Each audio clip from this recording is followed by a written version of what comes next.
ایک بھائی نے پوچھا تھا کہ اب بطخ اور خرگوش کا کھانا جائز ہے اور کیا یہ نبی کریم صلی اللہ علیہ وسلم سے کھانا ثابت ہے؟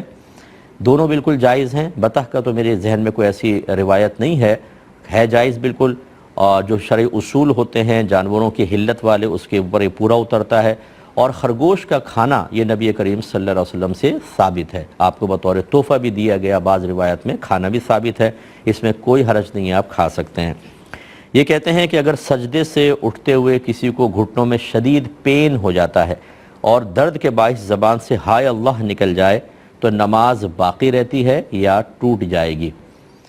دیکھیں، فقہا نے واضح طور پہ لکھا ہے کہ منہ سے غیر اختیاری طور پر نکلنے والے وہ الفاظ جو درد کی وجہ سے، غم کی وجہ سے، صدمے کی وجہ سے نکل جاتے ہیں، جیسے آہ، اوہ، ہائے، تو ان پر نماز فاسد نہیں ہوتی۔ تو اگر غیر اختیاری طور پہ ایک دم گھٹنے میں پین ہوا ہے، اللہ نکل گیا، تو اس سے نماز فاسد نہیں ہوگی، نماز کو جاری رکھا جائے۔ ایک بھائی نے پوچھا تھا کہ شادی کے بعد کون سے رشتے جو پہلے نامحرم تھے محرم ہو جاتے ہیں، اور کون سے ایسے تھے جو پہلے محرم تھے اب نامحرم ہو جاتے ہیں؟ تو بھائی، محرم تو کبھی نامحرم نہیں ہوتے، ایسا تو کوئی ضابطہ قاعدہ میرے ذہن میں نہیں ہے۔ ہاں، یہ ضرور ہے کہ شادی کے بعد بعض نامحرم محرم ہو جاتے ہیں۔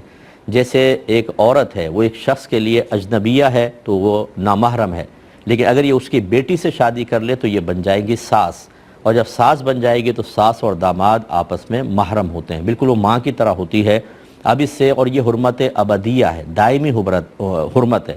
یعنی کیا مطلب، اگر اس کی بیٹی کو فرض کر لیں طلاق دے دیں تب بھی ساس سے نکاح نہیں کر سکتے۔ اسی طریقے سے جو بہو ہے اس کے لیے سسر محرم ہو جاتا ہے، پہلے وہ اجنبی مرد تھا، چاہتی تو سسر سے شادی کر لیتی، چاہے بیٹے سے شادی کرتی، یعنی اس وقت تو سسر نہیں ہے نا، لیکن جب بیٹے سے شادی ہو گئی تو وہ سسر بن گئے اور اب سسر ان کے لیے محرم ہے۔ اسی لیے داماد اپنی ساس کے ساتھ سفر کر سکتا ہے اور بہو اپنے سسر کے ساتھ سفر کر سکتی ہے جو 92 کلومیٹرز دور جاتے ہیں، بشرطے کہ امن ہو، ٹھیک ہے نا، باطن میں کوئی خرابی پیدا نہیں ہوگی، کوئی فتنے کا اندیشہ نہ ہو، تو بالکل جائز ہے کیونکہ ایک دوسرے کے لیے محرم ہو جاتے ہیں۔ باقی یہ کہ جو مطلب رشتے ہیں وہ اکثر نامحرم ہی رہتے ہیں۔ یہ رشتے خاص طور پر جیسے اب سالی ہے، مثال کے طور پر جب شوہر ایک شخص لڑکا کسی لڑکی سے نکاح کرتا ہے تو اس کی بہن سے یہ نکاح نہیں کر سکتا، عارضی طور پہ حرمت پیدا ہو جاتی ہے۔ وہ پہلے بھی نامحرم تھی، مزید حرمت پیدا ہو گئی کیونکہ ایک ہی وقت میں دو بہنوں کو نکاح میں جمع کرنا منع ہوتا ہے، لیکن یہ حرمت ابدیہ نہیں ہوتی، یہ عارضی حرمت ہوتی ہے۔